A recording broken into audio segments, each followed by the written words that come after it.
तो आज हम लोग सीखेंगे कि कैसे हम लोग फास्टर कैलकुलेशन कर सकते हैं। आज के लेक्चर में मैं बेसिकली स्क्वायर करना सिखाऊंगा। तो जो सबसे पहला तरीका है, मैं 3 तरीका सिखाने वाला हूँ, ठीक है। तो जो पहला तरीका है वो है squaring a number ending with 5, ठीक है। ये बहुत कॉमन तरीका है और ये लगभग सभी को ही पता रहता है। अगर आपको पता है तो आप वीडियो को फॉरवर्ड कर सकते हैं, वरना आप देख सकते हैं इसको विथ 5, ठीक है। जैसे मान लीजिए 25 का स्क्वायर, तो आप डायरेक्टली आंसर लिख सकते हो 625। 75 का स्क्वायर, तो इसका आंसर हो जाएगा 5625। देखिए मैं कितना फास्ट कैलकुलेशन ये कर पा रहा हूँ, ये आप लोग भी कर सकते हैं। इसमें कोई बहुत बड़ा ट्रिक या कुछ ऐसा नहीं, बहुत सिंपल सा ट्रिक है। 95 का स्क्वायर 9025। तो ये इतना फास्ट मैं कर ले रहा हूँ, तो मैं कैसे कर रहा हूँ ध्यान से देखिएगा। कभी भी ये तरीका तभी एप्लीकेबल है जब नंबर का यूनिट प्लेस में 5 हो। अगर कुछ और है तो एप्लीकेबल नहीं होगा, ठीक है। 5 हो तो ही एप्लीकेबल है। तो जैसे 25 का स्क्वायर करना था, तो मैं क्या करूँगा, एंड में 25 आएगा। हम लोग अगर ये सारे आंसर्स को देखें, इन सारे आंसर्स में एक चीज़ कॉमन है, वो क्या है, देखिए कि ये 25 है लास्ट में, ठीक है। तो जब भी 5 है नंबर के एंड में, तो हम लोग उसका स्क्वायर अगर करेंगे, ये मैं सिंबल देना भूल गया था इस पर, अगर इसका स्क्वायर करेंगे तो एंड में 25 आएगा। और यहाँ पे क्या आएगा वो देखिए, यहाँ कौन सा डिजिट था, 2, तो इसको आप नेक्स्ट इंटीजर से मल्टीप्लाई कर दिए, मतलब 2 इंटू 3। 2 इंटू 3 क्या होता है, 6, इसलिए क्या बन गया, 625 बन गया। यहाँ देखिए 75 था, तो अगेन वही बात, एंड में 25 और यहाँ पे क्या आ जाएगा, यहाँ 7 है ना, तो 7 को नेक्स्ट इंटीजर से मल्टीप्लाई करेंगे। सो 7 टाइम्स 8 क्या होता है, 56, इसलिए क्या हो गया ये 5625। अगर हम लोग इसका बात करते हैं, इसमें भी वही एंड में 25 है और इधर कितना है 11, तो 11 को हम लोग 12 से मल्टीप्लाई कर लेंगे। सो 25 है और यहाँ पे आ जाएगा 11 इंटू 12। अब इसको सॉल्व करने के लिए भी अगर आप बोलोगे कि मैं ऐसे मल्टीप्लाई करूँगा तो टाइम लग जाएगा, तो गड़बड़ है। मैं और भी ट्रिक सिखाऊंगा जिससे आप मल्टीप्लिकेशन भी फास्ट कर पाओगे। लेकिन जो सबसे बेसिक ट्रिक जो आप यूज़ कर सकते हो मल्टीप्लिकेशन के लिए, जो सबसे बेसिक आप यूज़ कर सकते हो वो ये है कि ब्रेक करके करो। जैसे हमको 12 इंटू 11 करना है, तो हम बड़ा नंबर सेलेक्ट किए 12, पहले 12 इंटू 10 किए विच इज़ 120, और फिर 12 इंटू 1 किए विच इज़ 12, और 120 और प्लस 12 कर दिए तो 132। तो इस तरह से ब्रेन में कैलकुलेशन हो गया, लिखना नहीं पड़ा और फास्ट होगा। ये सब प्रैक्टिस करने से आएगा। अगर हम लोग इसका बात करें, इसमें भी वही बात 25 और यहाँ पे क्या आएगा 9 इंटू 10। 9 इंटू 10 क्या होता है 90। ये कोई भी, हाँ, लेकिन अगर आप बोलोगे कि 36 का स्क्वायर के लिए मैं यही करूँ कि यहाँ पे एंड में 36 लिख दूँ, बिकॉज 6 का स्क्वायर 36 होता है, और इधर में 3 इंटू 3 टाइम्स 4 लिख दे, और सॉरी मैं 12 डायरेक्ट लिख दिया, 3 टाइम्स 4 लिख दें यहाँ पे, और यहाँ पे आंसर हो जाएगा ये 1236। तो ये गलत है, दिस इज़ रॉन्ग। ये मैंने वही बोला कि ये तरीका तभी एप्लीकेबल है when the number is ending with 5, किसी और के लिए एप्लीकेबल नहीं है, ठीक है। तो ये एक ट्रिक है, ये होपफुली आप लोग को क्लियर हो गया होगा। दूसरा ट्रिक है कि अगर मान लीजिए 2 डिजिट कोई भी नंबर है, कोई भी किसी भी नंबर का अगर हमको स्क्वायर करना है तो कैसे करेंगे। सपोज 67 का स्क्वायर करना है तो क्या होगा, 89 का स्क्वायर करना है तो क्या होगा, 97 का स्क्वायर करना है तो क्या होगा, ठीक है। इस तरह से किसी नंबर्स का स्क्वायर करना पड़ सकता है हम लोग को। 47 का स्क्वायर करना है तो क्या होगा, ठीक है। तो इसके लिए हम लोग क्या यूज़ करेंगे, क्योंकि यहाँ पे 2 डिजिट है, तो हम लोग थोड़ा सा एक अलजेब्रिक फॉर्मूला यूज़ करेंगे। a प्लस बी का स्क्वायर क्या होता था, A square plus 2ab plus B square, ऐसा कुछ होता है ना। हम लोग इसी को यूज़ करेंगे इन सब का स्क्वायर फाइंड करने के लिए। कैसे, ध्यान से देखिएगा। ये टर्म इसी वे में अरेंज रहना चाहिए, ये ए स्क्वायर, फिर 2ab वाला टर्म, और फिर बी स्क्वायर, यहाँ पे बी स्क्वायर। तो हम ये जो पहला जो डिजिट है, जैसे यहाँ 2 डिजिट है ना 6 और 7, तो एक डिजिट को हम लोग ए ले लेते हैं, मतलब ये पहला वाले को हम लोग ए ले लेंगे, दिस इज़ आवर ए, और ये जो 7 है ये हम लोग का बी बन जाएगा। तो हम लोग क्या करेंगे, अब ये वैल्यूज़ को आप लिख लीजिए। तो यहाँ वैल्यूज़ क्या क्या हो जाएंगे, 6 का स्क्वायर क्या होता है 36, 2ab है तो 7 इंटू 6 42, 42 इंटू 2 डबल करना पड़ेगा ना, 7 6 है 42, 42 इंटू 2 84, और बी स्क्वायर 7 का स्क्वायर 49। तो यहाँ पे ये हम लोग लिख लिए। अब हम लोग आंसर क्या लिखेंगे वो ध्यान से देखिए। यहाँ का पहला डिजिट लिखना है, मेरा आंसर क्या होगा वो देखिए, ये 9 एज इट इज आएगा। ये 4 जो है वो इसमें ऐड हो जाएगा, मतलब एक ही डिजिट हम लोग लिखेंगे ना, जैसे हम लोग मल्टीप्लिकेशन करते थे पहले, तो जो कंसेप्ट फॉलो करते थे मल्टीप्लिकेशन के लिए, सेम यहाँ पे फॉलो करना है। तो यहाँ पे ये 9 लिखा है, एक डिजिट लिखा है और दूसरा कैरी हो गया। सो ये 4 अगर इसमें कैरी हो जाए और प्लस हो जाए तो 84 प्लस 4 कितना हो जाएगा 88। तो अगेन 8 हम लोग लिखेंगे और यहाँ से कितना कैरी हो जाएगा 8 कैरी हो जाएगा। अब ये 8 कैरी होकर इसमें ऐड हो गया तो 36 प्लस 8 क्या हो जाएगा 44, तो 4489।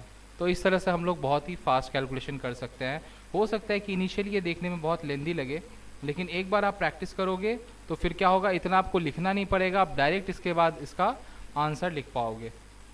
ठीक है, मूव करते हैं नेक्स्ट वाले पे। आप कैलकुलेटर में ये कैलकुलेशंस को चेक कर सकते हो कि मैं जो आंसर्स बता रहा हूँ वो सही है या नहीं। जैसे 89 का स्क्वायर करना है तो देखिए अब तो ये उतना लिखूंगा भी नहीं, 64 144। देखिए इस तरह से हम लोग फास्ट कर सकते हैं, जितना आप प्रैक्टिस करोगे उतना फास्ट होगा। ये 1 लिखा 8 कैरी गया 152 हुआ, 152 का 2 लिखा 15 कैरी गया 79, 64 प्लस 15। तो it is up to you. अगर आप सही तरीके से कैलकुलेट करते हो, थोड़ा प्रैक्टिस करोगे, तो फिर आप मतलब बहुत ही फास्ट कर पाओगे कैलकुलेशन। ये सब लिखना भी नहीं पड़ेगा, आप डायरेक्ट आंसर लिख पाओगे। जैसे देखिए इसका मैं कोशिश करता हूँ डायरेक्ट आंसर लिखने का। तो पहले 7 का स्क्वायर 49, तो 9 आएगा, फिर 4 कैरी हुआ, मल्टीप्लाई कीजिए इन दोनों को 63, डबल कीजिए 126, 4 ऐड कीजिए 130, कैरी 13 हुआ, 9 का स्क्वायर 81, 81 में 13 ऐड कर दिए 94। तो इस तरह से हम लोग बहुत ही फास्ट कैलकुलेशन कर सकते हैं। यहाँ देखिए मेरे को लिखना भी नहीं पड़ा, तो अब ये विद इन सेकेंड्स हो जाएगा। तो ये क्या है कि आपको अपने ब्रेन को थोड़ा सा ट्रेन करना होगा कि भाई कैसे कर रहे हैं। जैसे मैंने क्या किया, देखिए पहले 7 का स्क्वायर देखा 49 होता है, 9 लिखा और मैंने अपने ब्रेन में 4 को स्टोर कर लिया। फिर इन दोनों डिजिट को मल्टीप्लाई किया, उसको डबल किया, मल्टीप्लाई किया 63 आया, उसको डबल किया 126 आया, और वो जो कैरी था उसको ऐड कर लिया 130, तो 0 लिखा 13 कैरी हो गया। फिर ये लास्ट वाला डिजिट जो है उसको स्क्वायर किया और वो 13 ऐड कर दिया। ठीक है, इसमें भी हम लोग वैसे ही करते हैं। देखिए 7 का स्क्वायर 49, कैरी 4, मल्टीप्लाई कीजिए 28, डबल कीजिए 56, 56 में वो 4 को ऐड करेंगे 60, कैरी 6 हो गया, 4 का स्क्वायर 16, 16 प्लस 6 22। तो ये विद इन सेकेंड्स आप आंसर इसका लिख पाओगे, बहुत ही फास्ट। ठीक है, और आप लोग खुद से कुछ क्वेश्चंस ट्राई कर लो। मैं ऐसे ही रैंडम कोई भी नंबर 4-5 को लिख दे रहा हूँ, उसका स्क्वायर आप लोग खुद से ट्राई कर सकते हो। अगर स्टार्टिंग में ऐसे डायरेक्टली करने में प्रॉब्लम हो रहा है तो आप जैसे हम लोग पहला क्वेश्चन सॉल्व किया लिख के कि ए स्क्वायर प्लस 2ab और बी स्क्वायर को लिख के, ये वैल्यूज़ लिख के जैसे सॉल्व किया है, यहाँ देखिए ये जैसे ये लिख के सॉल्व किया है, पहले इनिशियली आप ऐसे सॉल्व करें, उसके बाद जब प्रैक्टिस हो जाएगा तो इस तरह से डायरेक्ट आंसर लिखना स्टार्ट करें। और अगर आप स्टार्टिंग से वैसा कर पा रहे हो दिमाग को ट्रेन करके, ब्रेन को ट्रेन करके, तो कोई प्रॉब्लम नहीं है, तो वैसे ही सॉल्व करें। ठीक है, जैसे कुछ भी क्वेश्चन ले लेते हैं। 76 का स्क्वायर, 44 का स्क्वायर, 86 का स्क्वायर। ठीक है, अब इस वीडियो को पॉज करें फॉर 30 सेकेंड्स, और 30 सेकेंड्स में तीनों क्वेश्चन सॉल्व हो जाना चाहिए। ठीक है, so pause the video and try it yourself. मैं वैसे आंसर लिख दे रहा हूँ।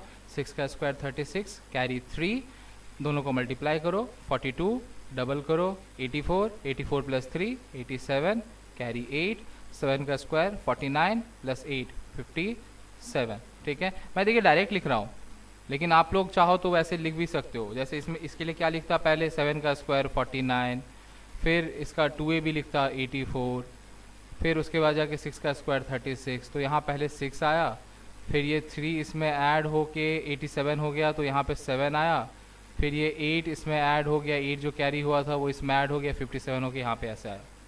तो इस तरह से कैलकुलेशन हो रहा है। ठीक है, यहाँ क्या हो जाएगा 16 का डबल करो 32, 32 में 1 कैरी था वहाँ पे, क्योंकि 4 का स्क्वायर 16 होता है, 33 कैरी 3, और ये 16 प्लस 3 19। ठीक है, यहाँ क्या हो जाएगा 36 कैरी 3, 48 हो रहा है, डबल करो, 96 प्लस 3 99, कैरी 9, 64 प्लस 9 73। ठीक है, तो इस तरह से अगर मैंने कहीं पे मिस्टेक किया होगा, कैलकुलेशन मिस्टेक, क्योंकि मैं डायरेक्टली कर रहा हूँ, होपफुली कैलकुलेशन मिस्टेक हुआ नहीं होगा, किया हो तो आप लोग करेक्ट कर लीजिएगा खुद से। सो दिस इज़ इट। तो ये सब हो सकता है आप लोग कहीं और देखे भी होंगे, पर ये जो 3 डिजिट वाला होता है वो मैं बहुत कम ही देखा हूँ, वो थोड़ा और ध्यान समझिएगा। तो अब हम लोग आते हैं कि स्क्वायरिंग अ 3 डिजिट नंबर, स्क्वायरिंग अ 3 डिजिट नंबर। ठीक है, तो जैसे 3 डिजिट के लिए, 2 डिजिट के लिए हम लोग a प्लस बी का होल स्क्वायर यूज़ किए, वैसे 3 डिजिट के लिए क्या यूज़ करेंगे, a plus B plus C का होल स्क्वायर। ये क्या होता है, a square plus B square plus C square plus 2ab plus 2ac plus 2bc। यहाँ देखिए, ये ध्यान से देखिएगा टर्म को मैंने किस ऑर्डर में लिखा है।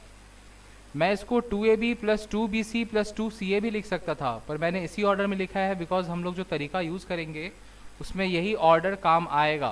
पहले ये अल्फ़ाबेटिकल ऑर्डर में बेसिकली लिखा हुआ है कि पहले ab फिर ac फिर bc, ये अल्फ़ाबेटिकल, तो यही ऑर्डर फॉलो करना है। तो हम लोग को जैसे मान लीजिए कि अगर 147 का स्क्वायर करना है तो 147 का स्क्वायर क्या आएगा ये फाइंड करना है। तो हम लोग को ये इस चीज़ को थोड़ा सा इसमें आप लोग को इनिशियली लिखना ही पड़ेगा, उसके बाद ही जा कर के आप इसको कर पाओगे सही तरीके से। तो ये 6 टर्म्स हमको लिखना ही पड़ेगा। तो देखिए 6 टर्म्स लिखना कैसे है, नीचे लिखेंगे स्क्वायर वाला टर्म्स, यहाँ पे लिखेंगे स्क्वायर वाला टर्म्स, और ऊपर में लिखेंगे हम लोग वो ए बी बी सी, पहले ए बी फिर ए सी फिर बी सी, ये टर्म्स ऊपर में लिखेंगे। ठीक है, और यहाँ पे स्क्वायर वाला मतलब ए स्क्वायर फिर बी स्क्वायर फिर सी स्क्वायर, अल्फाबेटिकल ऑर्डर में। तो ए बी यहाँ पे क्या आएगा, ए बी खाली ए बी नहीं 2ab लिखना है। तो ए बी क्या आ रहा है, this is A, this is A, this is B and this 7 is C. तो ए बी क्या हो जाएगा, 4 इंटू 1 इज 4, 4 का डबल कर लो 8, ए बी आ गया 8। फिर ए सी करना है, सो ए इंटू सी, 1 इंटू 7 ए सी हो जाएगा। ठीक है, ये मेरा ए सी है, तो 7 आ रहा है, उसको डबल कर लो तो 14।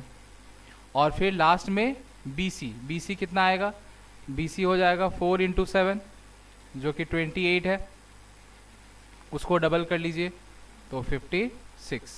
ठीक है, अब यहाँ पे स्क्वायर टर्म्स लिखेंगे, ए स्क्वायर मतलब 1 का स्क्वायर 1, बी स्क्वायर मतलब 4 का स्क्वायर 16, और सी स्क्वायर मतलब 7 का स्क्वायर 49। ठीक है, ये 6 टर्म्स लिख लिया। अब देखिए आंसर कैसे लिखाएगा वो एकदम ध्यान दीजिएगा, नहीं तो इसमें कंफ्यूज हो जाएंगे और गलती हो जाएगा।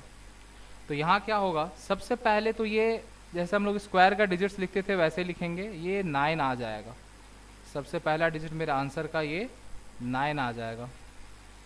इसका जो डिजिट बचा वो हो जाएगा, कैरी चला जाएगा इसके लिए, ये इसमें ऐड हो जाएगा, प्लस हो गया +4, तो ये कितना हो गया 60 हो गया। 56 प्लस 4 बिकम्स 60। तो ये 60 में से 0 आएगा और ये जो 6 है ये अगेन कैरी हो जाएगा। ठीक है, अब ये 6 जो है ये कैरी होके कहाँ जाएगा, जैसे यहाँ पे देखिए इसका हम लोग एक एक डिजिट यूज़ कर रहे हैं, उसी तरह ध्यान से देखिएगा जब हम लोग स्क्वायर वाले टर्म्स को यूज़ कर रहे हैं तो उसका सिंगल डिजिट यूज़ कर रहे हैं, मतलब 9 यूज़ किए और दूसरा डिजिट कैरी हो गया। लेकिन जब ये ए बी या बी सी वाला टर्म यूज़ कर रहे हैं तो हम उसका पूरा का पूरा नंबर ही यूज़ कर ले रहे हैं। यहाँ देखिए पूरा का पूरा नंबर ही यूज़ किए हैं। वैसे ही नेक्स्ट में भी होगा, ये जो 6 है ये 6 खाली ये डिजिट में ऐड होगा, मतलब कि ये 6 + 6 होगा, और जो आ रहा है वो पूरा का पूरा 14 में ऐड हो जाएगा। मतलब हम लोग स्क्वायर वाले टर्म्स का खाली एक ही डिजिट लेंगे। इसका मतलब है कि नेक्स्ट टर्म में ये तीनों ऐड होने वाला है। नेक्स्ट टर्म ऑब्टेन करने के लिए ये तीनों ऐड होने वाला है, 14 + 6 प्लस यहाँ का जो कैरी था, तो कितना आ रहा है वो चीज़ 26 आ रहा है। ये तीनों ऐड होके हम लोग को 26 मिल रहा है। तो 6 लिखेंगे, अगेन 2 कैरी हो जाएगा। तो ये जो 2 कैरी हो गया वो किसके साथ ऐड हो जाएगा, अब ये 2, ये जो इसका एक डिजिट बच गया 1, और ये तीसरा वाला, ये तीनों ऐड हो जाएगा। तो कितना आ रहा है ये 8 + 1 9, 9 + 2 11, 11 का 1 और कैरी 1। अब ये 1 जो कैरी 1 हुआ 11 आया, 11 में से 1 तो यहाँ लिखा गया और जो 1 कैरी हुआ ये इसके साथ ऐड हो जाएगा, तो 1 + 1 2।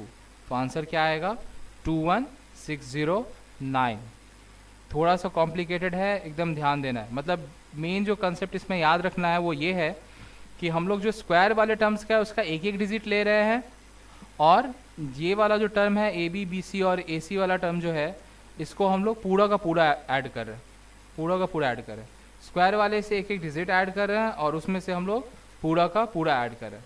अगर हम लोग चाहें तो इसको थोड़ा सा और प्रॉपरली अरेंज करके लिख सकते थे, जैसे मैं अगले एग्जाम्पल में, ये थोड़ा ज़्यादा ही ईजी हो गया। मैं दूसरा एग्जाम्पल लेता हूँ।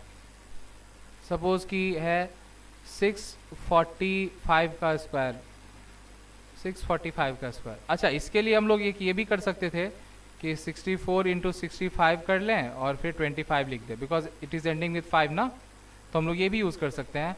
लेकिन अगेन वही बात, 64 × 65 करना भी तो थोड़ा सा कैलकुलेशन करना ही पड़ेगा ना, तो डायरेक्ट वैसे ही क्यों ना कर ले। वैसे अगर 64 × 65 करना है तो क्या कर सकते हैं हम लोग, 65 × 64 करने के लिए पहले 65 × 10 650 और 6 टाइम्स है, इसको 6 टाइम्स कर लीजिए। इस तरह से ब्रेक करके कैलकुलेशन कर सकते हैं, और फिर 65 × 4 जो आएगा वो ऐड कर लो, तो ये माइंड में हो जाएगा। अगर आप प्रैक्टिस करोगे तो बहुत जल्दी आ जाता है, लेकिन हम लोग फिलहाल इसमें इंटरेस्टेड नहीं है। हम लोग इंटरेस्टेड है अपना जो भी तरीका सीखे इसके लिए, तो हम लोग वैसे ही इसको अरेंज करके लिखते हैं। अगेन वही बात, ये पहला वाला ए, ये बी और ये सी, तो हम लोग अरेंज करके इसको लिखते हैं। नीचे पहले ए स्क्वायर बी स्क्वायर और सी स्क्वायर लिख लेते हैं। ए स्क्वायर कितना है 36, तो ऐसे सेपरेट करके लिखते हैं क्योंकि एक एक डिजिट यूज़ करना है, तो थोड़ा सेपरेट करके लिखते हैं। बी स्क्वायर कितना है 16, अगेन इसको सेपरेट करके लिखते हैं।